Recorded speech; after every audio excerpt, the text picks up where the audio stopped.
As we were worshiping today, I was reflecting on the worship songs that we sang, and, those songs were back when I was a teenager, a lot of them.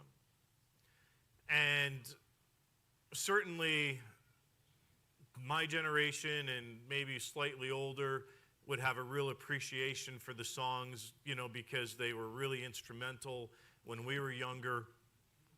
But then maybe the younger generation, they're not the latest elevation worship songs or some of the other songs that, some of the songs that Bethel has done, that, speak, to this generation, the younger generation.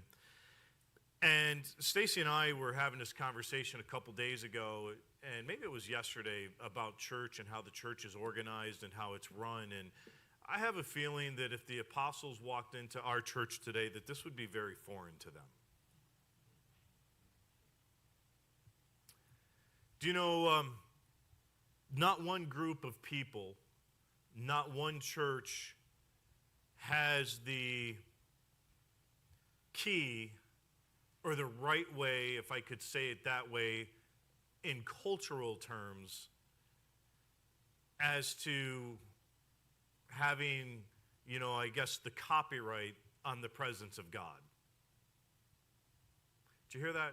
There's not one church or group that has the copyright. And can I say this? If you're a church and you believe that your way is the best way and you feel that you've got a copyright, on how the church should be run or formulated, or, listen, then you've become religious and you've become as the Pharisees and the Sadducees. Because realistically, what Jesus was fighting against with the Sadducees and the Pharisees was a religion that took over rather than a demonstrable, active presence of God. And, brothers and sisters, we want and we desire a manifestation and a demonstration of who God is. His presence is what's the most important.